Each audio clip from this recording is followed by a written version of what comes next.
ॐ नमः सिद्धेभ्यः।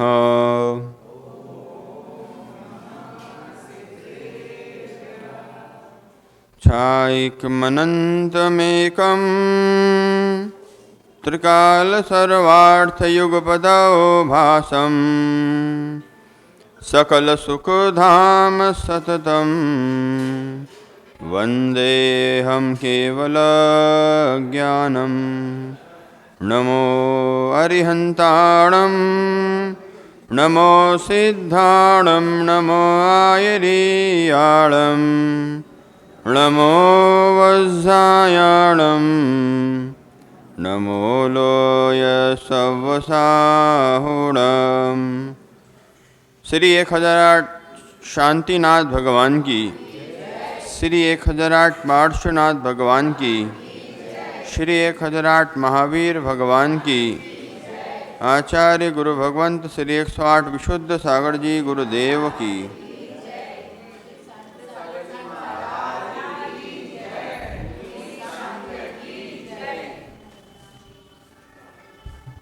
भव्य बंधुओं, भगवान महावीर स्वामी के शासन काल में विराजमान होकर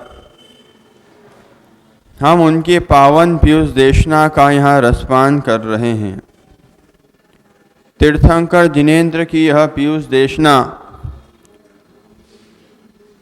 जयवंत हो समण संस्कृति नमोस्तु शासन। तीर्थंकर जिनेन्द्र की यह पीयूष देशना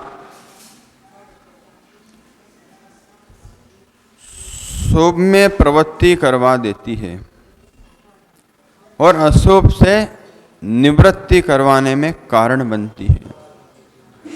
जिन जिन जीवों ने त्याग कर दिया है उन जीवों ने अशुभ से निवृत्त हो चुके हैं। उन्होंने अशुभ प्रवृत्ति से निवृत्ति प्राप्त कर ली है। और जिनको अभी 5 पाप से डर लगता है कि मैं कैसे छोड़ूंगा, अजय भैया उसकी अभी पापों से निवृत्ति नहीं हुई है। पापों को जानना, पापों को स्वीकार करना, पहले जानना फिर स्वीकार करना, फिर स्वीकार करके जैसे भगवान ने पापों का त्याग कर दिया, जैसे गुरु ने पापों का त्याग कर दिया, जैसे संत महापुरुषों ने पाप का त्याग कर दिया, उसको जानकर कि हाँ ये पाप है, हिंसा पाप है, झूठ पाप है, चोरी पाप है, कुशील परिग्रह ये पाप है, इनको जान लिया। अब अशुभ से निवृत्ति कैसे होगी? फिर भगवान की भक्ति करेगा तो भक्ति करते करते इसको एक कदम आगे बढ़ाएगा शुभ की ओर। एक कदम आगे बढ़ता है तो एक कदम पीछे होता है, एक पीछे होता है एक आगे बढ़ता है। तो ऐसे ही एक प्रवृत्ति अशुभ की कम होती जाती है और एक शुभ की प्रवृत्ति त्याग नियम संयम की वो आगे बढ़ती जाती है। घर में रहो तो अशुभ प्रवृत्ति चलती है, मंदिर में जैसे आप आकर बैठ जाते हैं शुभ परिणाम होने लग जाते हैं, भावनाएं परिवर्तित होने लग जाती है। एक द्रव्य दूसरे द्रव्य को प्रभावित कर देता है। भगवान की मूर्ति द्रव्य रूप में रखी है। आप घर से यहाँ चलकर आए, आपने भगवान का दर्शन पाया, शुभ से अशुभ से निवृत्ति हुई, शुभ में प्रवृत्ति हुई। और भगवान का एक द्रव्य आपके आत्म द्रव्य को कितना प्रभावित कर रहा है कि आपके भाव कितने शुद्ध हो गए, आपके भावों की तरंगे शुद्ध हो गई। आपका मन हुआ मैं भगवान को नमस्कार करूंगा, उससे भी संतुष्ट नहीं हुआ भक्त, उससे भी भक्त संतुष्ट नहीं होता। अब और द्रव्य को प्रभावित कर रहा है। मेलनता व्य नित्यम सगम स्वभावम विजहंती। एक द्रव्य दूसरे द्रव्य में मिले होने पर भी अपने स्वभाव का नाश नहीं करता। क्या आप घर में थे तब अलग थे, मंदिर में हो तब अलग हो? आप तो वही हो, लेकिन आपने भगवान की मूर्ति के द्रव्य को स्पर्श किया, आपके भाव चेंज हो गए। दृष्टिपात किया, भगवान को देखा, आपके परिणाम चेंज हो गए। भगवान के चरणों को छूने का प्रयास किया, पुरुषार्थ किया, आपके भाव देखना क्या रहते हैं वहां। इसलिए जब भी भगवान का दर्शन करो ना, तो संतुष्ट मत हुआ करो। तुम संतुष्ट हो जाते हो, बस आज मैंने सुबह का अपना कर्तव्य कर लिया, आज मैं मंदिर आ गया, मेरा कर्तव्य पूरा हो गया। कर्तव्य तो मानना, कर्तव्य का जो पालन नहीं करता वो जैन कुल में आकर अजैन कुल में जाने के काम कर रहा है, ये समझना। मार्टनी जी, आप अभिषेक कर रहे थे, सारे मंत्र आप पढ़ रहे थे, मैंने क्या देखो इनको पंडित की जरूरत नहीं पड़ रही, खुद ही भगवान के लिए पंडित बन के ये खुद ही मंत्र का उच्चारण कर रहे हैं। साधक भक्त संतुष्ट नहीं होता, प्रवृत्ति शुभ की है, अब फिर उसके भाव होंगे। एक द्रव्य दूसरे द्रव्य को प्रभावित कर रहा है, भगवान के द्रव्य ने आपके द्रव्य को प्रभावित किया, लेकिन ज्यादा प्रभावित नहीं किया। ज्यादा प्रभावित हो जाते तो आचार्य श्री के चरणों में पहुंच जाती कि हमको इतने प्रभावित हो गए, अब हमें संसार में नहीं रहना। एक प्रभाव यह है, एक प्रभावना यह है कि आचार्य श्री आए और जीवों के भाव परिणमित हो गए। कल आदित्य सार जी का दृष्टांत सुनाया था मैंने, इसी रीगल टाकीज में, या रीगल टाकीज तुम्हारे इंदौर में, यहाँ मुनि सुब्रत सार जी वर्तमान के पाटनी जी, वो श्रावक अवस्था में कहीं से निकले घूम फिर के, और चौराहे पे खड़े थे, और कहीं शायद टाकीज से निकले थे, और वहां पर आचार्य श्री का प्रवचन चल रहा था। प्रवचन सुनते सुनते उनके क्या भाव जागृत हुए, वो तो आचार्य श्री को श्रीफल चढ़ाने पहुंच गए। उनको सोच भी नहीं सकता था, कहाँ आरोन के रहने वाले, कहाँ इंदौर में वैराग्य प्रकट हो गया। तो वैराग्य इंदौर से भी हो सकता है, मुंबई से भी हो सकता है। मुंबई और इंदौर को बदनाम करने वालों समझ जाओ। भूमि किसी को पापी नहीं बनाती, भूमि किसी को पुण्यात्मा नहीं बनाती, जीवों के भाव जीव को पापी बनाते हैं, जीवों के भाव जीव को पुण्यात्मा बनाते हैं। लेकिन एक द्रव्य प्रभावित तो कर रहा, महाराज जी आप कह रहे हो। जैसी संगति करते हैं ना, वैसे भाव होने लगते हैं। भगवान का दर्शन करने वाला भक्त संतुष्ट नहीं होता। रोज प्रातः काल उठकर सबसे पहले भगवान को नमस्कार करना चाहिए। सबसे पहले उठो, कोई काम नहीं करना, ना नहाना है ना धोना, कहीं नहीं जाना। सबसे पहले आपके हाथ में 24 भगवान विराजमान है। बोले कहाँ है? वो तो मंदिर में। अजय भैया ऐसे ज्ञानी पूछने लग जाएंगे विद्वान बन के, कहाँ है अपने हाथ में, कहाँ है? तुम्हारे हाथ में 24 पोर हैं, गिनना फ्री हो जब। उन 24 पोरों में सुबह उठकर तुम 24 तीर्थंकर का ध्यान कर लिया करो, कुछ वक्त क्या करो, और सबसे पहले भगवान को नमस्कार किया करो, भगवान को धन्यवाद दिया करो। भगवान आपके दर्शन से मुझे आज जीवन दान मिला, जो कल मैंने दर्शन किया था उससे जो आयु कर्म और वृद्धि हुई थी, उससे पुण्य कर्म और वृद्धि हुई थी। क्या बोल रहे महाराज? भगवान के दर्शन से आयु कर्म बढ़ जाता है? हाँ, कोरोना काल में बढ़ा है। वो कोरोना आया ही इसलिए था कि तुम भगवान के चमत्कार देख पाओ, तुम भक्तांबर के चमत्कार देख पाओ, तुम जैन बीज मंत्रों के, बीजाक्षर मंत्रों के चमत्कार से, प्रभाव से, महाप्रभाव से कोरोना पेशेंट को ठीक करते हुए देख चुके हो। भूल मत जाना राकेश, एक महामंत्र नमोकार से कोरोना पेशेंट ठीक किए हमने खुद। क्या प्रभाव था? एक द्रव्य दूसरे द्रव्य को प्रभावित कर रहा है। हाँ, भगवान के दर्शन से, भगवान की प्रतिमा के, मात्र प्रतिमा के दर्शन से आयु कर्म बढ़ जाता है, पुण्य कर्म बढ़ जाता है, अशुभ से निवृत्ति हो जाती है, पापों का क्षय हो जाता है। इसलिए प्रतिदिन भावना भाव, सुबह उठकर प्रातःकाल सुप्रभात में भगवान का दर्शन आवश्यक है। पूरा दिन पॉजिटिव रहता है भगवान के दर्शन से।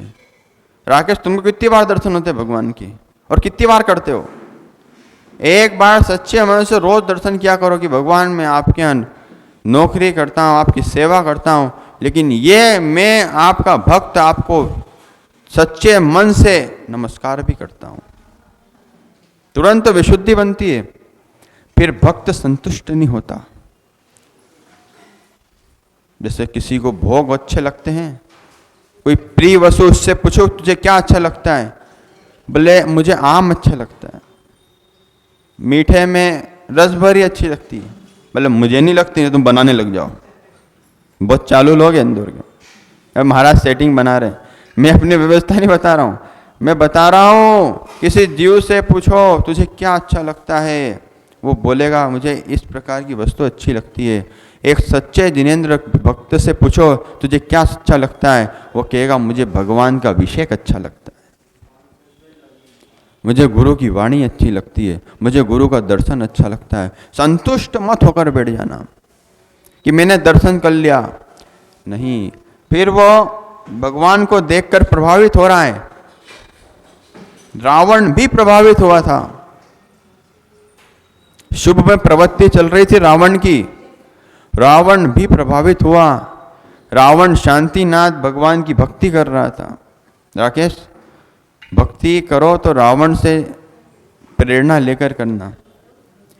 शांतिनाथ भगवान की भक्ति कर रहा है। विधाय रक्षाम प्रथम प्रजानाम राजा चिरम्यो प्रतिमा प्रताप विदस्तुरस्ता शतैव शांति मुनि दया मूर्ति रिवाग शांति। कैसे कर रहा था रावण? भक्ति। रावण भक्ति कर रहा था वीणा को लेकर। वीणा का भक्ति करते करते तार टूट गया। अब तार टूट गया तो कैसे भक्ति करेगा, कैसे भगवान का गुणगान करेगा? भक्ति अखंड रखना है। रावण की भक्ति प्रेरणा देने वाली है। रावण को मात्र रावण देखने वाले रावण जैसे काम करने लग जाते हैं। रावण को मात्र रावण मत देखो। उस रावण में भी राम की आत्मा विराजमान थी। जब वो अकेले में बैठता था ना, तो रावण यही सोचता था कि यार मैं कर तो बुरा ही रहा हूं, राम ने मेरा बिगाड़ा क्या है? एक सीते के चक्कर में, एक वासना के भाव के चक्कर में मैं राम से पंगा ले रहा हूं। राम से रंगा उसको भारी पड़ा।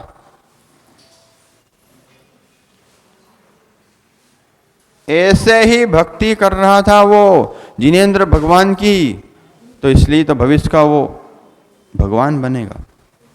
तीर्थंकर प्रकृति का बंध बांधा उसने भगवान की भक्ति करते हुए। बोले रावण के पर्याय में कैसे बांध सकता है? रावण की गति में ही उसको तीर्थंकर प्रकृति का बंध हुआ था।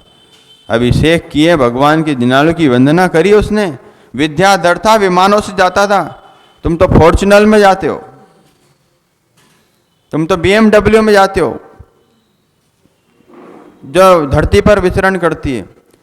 वो विद्याधर था, आकाश में गमन करके पहुंच जाता था। उसके लिए शिखर दी तो 2 मिनट की बात थी, तुमको तो पारसनाथ स्टेशन पे उतरना पड़ता है। रावण एक झटके में ऐसे उस कैलाश पर्वत जाना है, तुरंत सोचा और वहां पहुंच जाता था। ऐसी उसके पास विद्या थी। तो विद्या भी सिद्ध करो तो देवताओं के पीछे मत भागो रे,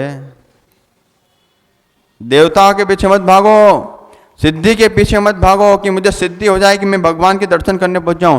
तुम्हें सिद्धि करना पड़ेगी, देवताओं के हाथ जोड़ना पड़ेंगे। तुम क्यों जो हाथ जोड़ते हो देवताओं के, किसी के भी पुरुष के, तुम भगवान जिनेंद्र के हाथ जोड़ो, तुम्हें जिनेंद्र सामने दिख जाएंगे। तो क्या कर रहे हैं भैया? लोग बोलते नहीं मुझे सिद्धि चाहिए, महाराज जैसा मंत्र दो, मुझे सिद्धि होना चाहिए। कार्य की सिद्धि नहीं होगी तो फिर मैं धर्म से नहीं जुड़ूंगा, कलश की बोली नहीं लूंगा। हाँ बाटनी जी, ऐसे भी लोग मिल जाएंगे। महाराज मेरा कोई काम बन जाए तो मैं एक बड़े नेता से मिलवा दूंगा आपको। इंदौर में बहुत बड़े नेता हैं, मुंबई के बड़े नेता हैं, दिल्ली के बड़े नेता। मैं कहता हूँ मेरी साधना में सच्चाई है तो नेता अभिनेता उसको सर टेकने जरूर आएंगे। साधना के लिए भी नहीं आएंगे देखने। मेरे भगवान में इतनी शक्ति है कि इनके चरणों में तीनों लोक के चराचर जीव आ जाते हैं। जब रावण भक्ति कर रहा था, वीणा का तार टूट गया, अब क्या करे? तो राकेश, रावण ने क्या किया मालूम है? तुम होते तो इंदौर की गली गली भटकते कि अब वीणा का तार कैसे सुधराऊं, जैसा पर्दे लेने जाना पड़ रहा है अजय भैया के साथ। तुमको पूरे जहान में घूमना पड़ता, भोपाल से लेके आऊं वीणा को, नहीं कहां से सुधराऊं। उसने क्या किया? अपने जो हाथ की नस थी वो निकालकर वीणा में लगा दी और भगवान की भक्ति चालू कर दी। सदोष शांत्या वीतात्म शांति, शांतिर विदाता शरणम गतानाम, भूयात भव क्लेश भयोप शांतिर, शांतिर जिनों में भगवान शरण्यम। ओहो, रावण की भक्ति धन्य हो। सीखना हो तो सीखो, रावण से सब कुछ सीखने को मिलता है। विद्या सिद्ध करना भी करना मत। विद्याओं को सिद्ध करने के लिए बहुत पुण्य चाहिए पड़ता है, नहीं तो विद्याएं बीच में ही निपटा देती है। कोई सिद्धि करता है ना, तुम नमोकार की भी मंत्र जाप करो तो कोई अभिलाषा मत रखो, तुम ओम की भी जाप करो तो कोई अभिलाषा मत रखो। ये तो तुम्हें प्रसाद के रूप में लॉलीपॉप दे दी जाती है। ये तो हम लोग बोल देते हैं ऐसा करेगा तो ऐसा हो जाएगा, ये जाप करे विधान करते ऐसा हो जाएगा। लेकिन याद रखो, जो होता है वो पुण्य से ही होता है। नहीं तो समय सार में आचार्य कुंदकुल स्वामी ने, अमृतचंद स्वामी ने क्या लिखा? सोना बनाने की विधि लिख दी, लेकिन आखिरी में कह दिया सुन ले पट्टे, सुन ले ज्ञानी जीव, तेरा पुण्य होगा। ये सारी सामग्री रखी तेरे साथ में, सारे द्रव्य रखे तेरे साथ में, लेकिन तेरा पुण्य होगा तभी तू स्वर्ण की शिला बना पाएगा। आचार्य कुंदकुल स्वामी ने समय सार में लिख दिया कि प्रतिक्रमण करना विषकुंभ के समान है। तो कहीं हम जैसे शिष्यों ने सुन लिया, हम जैसे मतलब ऐसा मत समझ लेना मेरे को। कहीं गुरुकुल में अट्टहास करने वाले, थोड़ी देर समय मिलता है तो थोड़ा सा आपस में वात्सल्य मैत्री से हंस बोल लेने वाले कुछ मित्रों ने, शिष्यों ने सुन लिया कि प्रतिक्रमण करना, तो समय सार में कुंदकुल स्वामी ने बोल दिया विषकुंभ है, जहर का कुंभ है, इसको कौन करना चाहेगा। चार आपस में बातें कर रहे थे, उधर से आचर्षी निकले, धर्मेंद्र भैया उधर से आचर्षी निकल जाते, कभी भी शिष्य मस्ती मजाक कर रहा है उधर निकल जाते, ये क्या हो सट हो जाते हैं। बोले जेलर साहब आ गए, अधिकारी आ गए, मूल नायक आ गए। मूल नायक से हर किसी को डरना चाहिए, और गुरु संघ के संघ नायक पट्टाचार्य से हर किसी को अनुशासन में रहना चाहिए। मूल नायक का बहुत महत्व होता है। कभी मूल नायक की अभिनय मत कर देना, कभी मूल नायक को अलग स्थान पर बिठा के मत रख देना। ऊपर की वेदी के मूल नायक अलग है, यहाँ के मूल नायक अलग है, इसलिए बीच में मूल नायक को जितना प्रसन्न रखोगे उतने तुम्हारे सारे काम बनते चले जाएंगे। आचार्य भगवान को जितना प्रसन्न रखोगे, उनकी भक्ति करके, उनकी आज्ञा में रह के, उनके अनुशासन में रह के, उतने तुम ऊंचाइयों पर जाते रहोगे। और गुरु प्रसन्ना किम मन खिन्ना, जिसका गुरु ग्रह और गुरु महाराज प्रसन्न है उनको खिन्न नहीं होना चाहिए। गुरु प्रसन्ना किम मन खिन्ना। तो विषकुंभ सुन लिया, तो उधर से आचार्य महाराज निकल रहे तो उन्होंने बोला भाई जो दाल बाटी की बात कर रहे हैं उनके लिए विषकुंभ नहीं प्रतिक्रमण। जो सदुपयोग में लीन मुनि है 12वें गुणस्थान क्षीण मोह स्थान में, जिनका मोह क्षीण हो चुका है, 12वें गुणस्थान में जो मुनि पहुंच चुके हैं उनके लिए प्रतिक्रमण विषकुंभ है। उसके उनके लिए, उस मुनि के लिए, उस साधु के लिए क्रियाकांड विषकुंभ है, तुम्हारे लिए नहीं है। तुमको तो रोज प्रतिक्रमण करना पड़ेगा। ये तुम बोला अब क्या मतलब सामायिक, मैं तो सामायिक में लीन हूं। मुनि 24 घंटे सामायिक में लीन रहते हैं। यदि तुम्हारे कारण मुनि के भाव खराब हो जाएं तो संभल के रहना। यही मुनि तुम्हारे लिए पुण्य का कारण है और यही मुनि तुम्हारे लिए नरक का कारण बन जाएंगे। यही नमोकार मंत्र तुम्हें स्वर्ग तक पहुंचाने की शक्ति रखता है, लेकिन यही नमोकार का ये अनादर हो गया, झूठे मुख से बोल लिया उसकी निंदा सुन ली। कई लोग नमोकार की भी निंदा करते हैं, सीधे नरक जाएंगे जो नमोकार की निंदा करेगा। क्योंकि ये मत सोचो कि मात्र तुम्हारे जैन लोग जैनियों की खूब तारीफ करते हैं, जैन भगवान की तारीफ करते हैं।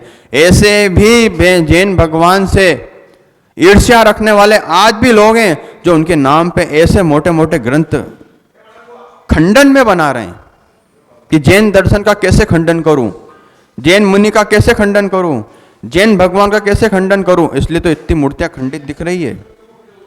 समझ जाओ रे, समझ जाओ जैनियों, ये दो होती खंडित समाज को एक कर लो। इस अखंड समाज को अखंड रहने दो। जो इस अखंड समाज को खंडित करेगा उसका संयम नियम खंडित हो जाएगा। कभी एक समाज एक हो, उसके दो कोई महाराज आए और महाराज के आने से समाज के दो भेद हो जाएं, तो गुरु भगवंत के मुख से सुना है मैंने, उसका चातुर्मास फेल है। बांटने की बहुत गहरा रहस्य है। किसी संत के आने से, किसी त्यागी के आने से दो भाई आपस में दूर हो जाएं, घर के बंटवारे हो जाएं, समाज के बंटवारे हो जाएं, समझना चातुर्मास में कोई उपलब्धि प्राप्त नहीं हुई। इसलिए ध्यान रखना, चातुर्मास जितने पूरे इंदौर नगर में हो रहे हैं, जिन जिन संतों के हो रहे हैं, वो सब तुमको एक करने के लिए हो रहे हैं। जो अभी एक नहीं हो ना, एक मतलब समझो एकत्व विभक्त होने के लिए चल रहे हैं, एकत्व विभक्त आत्म स्वरूप में लीन होने के लिए चल रहे हैं। इसलिए ध्यान रखो, एक द्रव्य दूसरे द्रव्य को प्रभावित करता है। अशुभ से निवृत्ति पाने के लिए मुनि का दर्शन, मात्र दर्शन ही काफी है। तो ये मुनिराज, इनसे तुम पुण्य भी कमा रहे हो।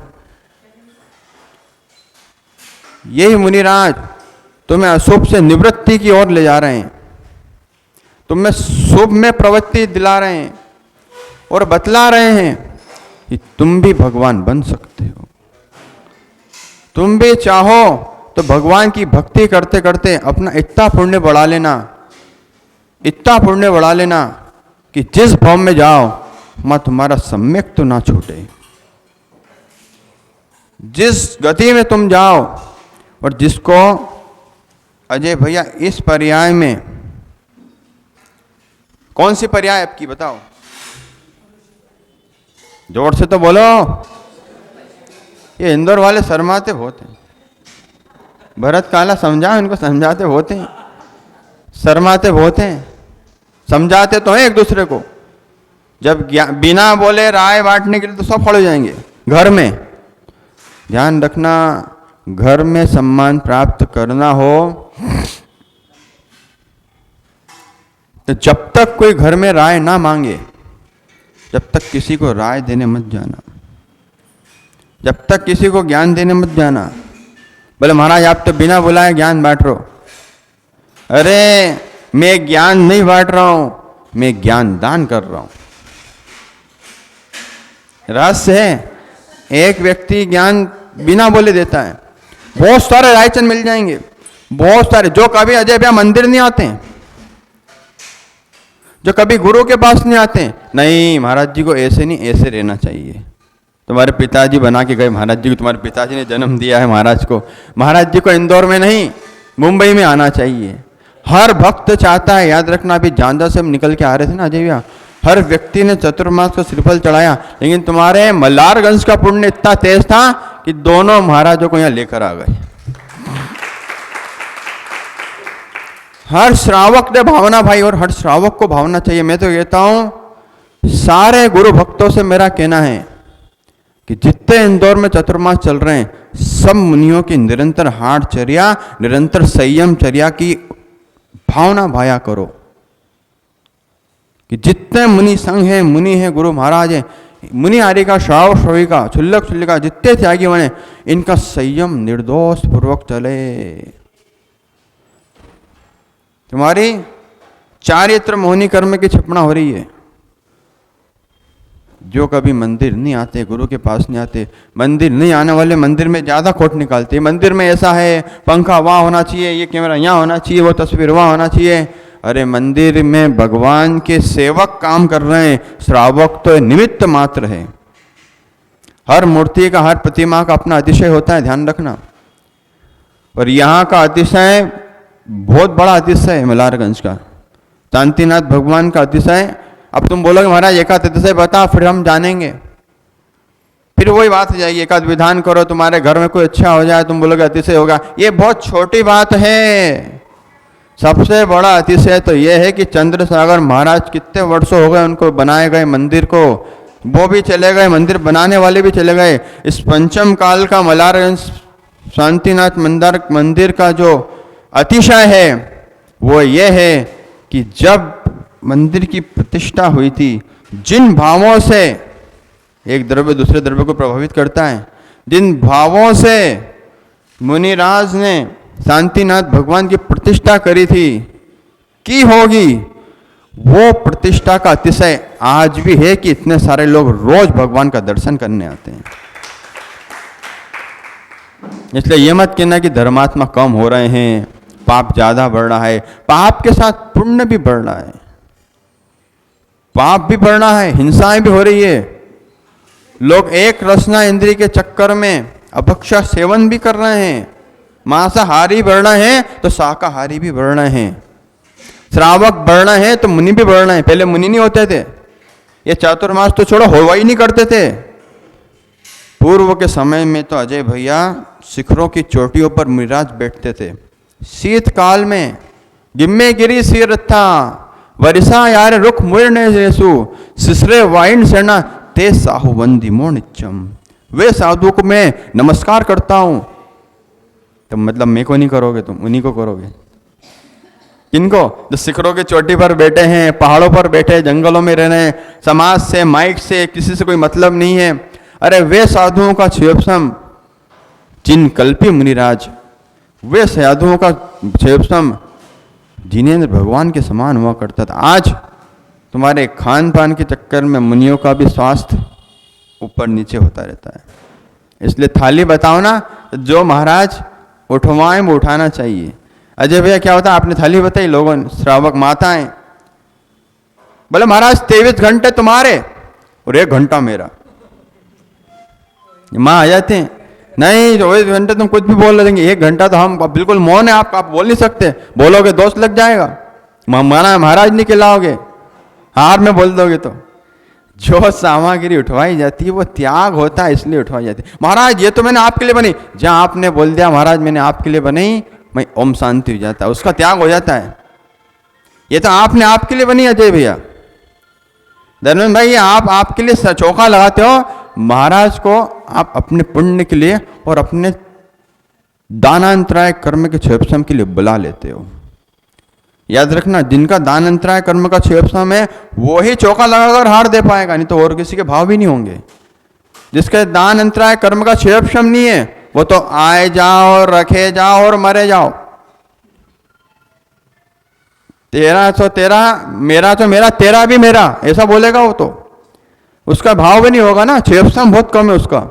दान देने का भी क्षेपसम होता है। आज हर कोई अशोक पाटनी नहीं बन पाता, पाटनी जी, हर कोई अडानी अंबानी नहीं बन पाता। क्यों? इनकी भावनाएं प्रशस्त है। देखना इनके दान, इनके चढ़ावे देखना। इसलिए हर दिन मंदिर में दान करो। जब भी दान लेने की बारी हो, दान देने की बारी हो, उसमें तुम अपने आप को देखना कि मैंने जो कमाया है किसके लिए कमाया है। मुनि को लाकर तुम रख सकते हो चौके में, बिठा सकते हो, पाटा रख के बिठा सकते हो, लेकिन मुनि महाराज का भी लाभांतराय कर्म का क्षेपसम प्रबल होगा, तभी मुनिराज अपनी अंजलि में निरंतराय हार कर पाएंगे। नहीं तो बाल चंजे तैयार हो जाते हैं, नहीं तो बाल अंतराय, चीटी, मक्खी ये सब आ जाते हैं। अरे स्वयं की भी पीड़ा होती है, महाराज को हो सकता चक्कर आ जाए उस समय। तुम बोलो मेरे घर में ही अंतराय आना था, क्या महाराज आज की जगह कल आते? नहीं, कर्म कहेगा आज उसी जिस समय जो पर्याय बन चुकी है वो होके रहती है। उस कर्म को आने से कोई नहीं रोक सकता। बोले महाराज नमोकार मंत्र रोक सकता है? आप कोई विधान अनुष्ठान बता दो, वो रोक सकता है अशुभ कर्म को। तुम्हारे बांधे गए अशुभ कर्म को कौन रोक सकता है? तीर्थंकर भगवान भी रोक सकते, बोले फिर भगवान की भक्ति क्यों करें? फिर हम मंत्र जाप क्यों करें? फिर हम इतनी आराधना विधान क्यों करें? क्यों चातुर्मास कराएं? अरे मुनि आते हैं चातुर्मास में तुम्हें संकेत देने के लिए, गुरु मिलते हैं तुम्हें स्थितिकरण करने के लिए। कर्म तो आएगा, लेकिन उस कर्म से लड़ने की शक्ति नमोकार दिखाएगा। उस कर्म से लड़ने की शक्ति नमोकार मंत्र से प्राप्त होगी, जिनवाणी से प्राप्त होगी, गुरुवाणी से प्राप्त होगी। इसलिए यह मत समझना कि होता क्या है भगवान की भक्ति से। भगवान की भक्ति से रावण तीर्थंकर बनने वाला है, मात्र भक्ति से। एक पैर पर खड़े होकर साधना करता था, एक अंगूठे पर, जिसने एक अंगूठे से दोनों हाथ से पूरा कैलाश पर्वत उठा लिया हो, ऐसा कामदेव नारायण जैसे शक्ति रखने वाला रावण तीर्थंकर बनेगा। इसलिए उससे भी प्रेरणा मिलती है, हर जीव प्रेरणा देता है। इसलिए किसी को देखकर प्रभावित मत हो, अपने को देखकर प्रभावित हो और स्वयं को स्वयं के लिए शुभ में शुद्ध उपयोग के लिए, प्रवृत्ति के लिए अच्छे चारित्र, ज्ञान और दर्शन का पालन करो। इन्हीं मंगल भावनाओं के साथ बोली शांतिनाथ भगवान की।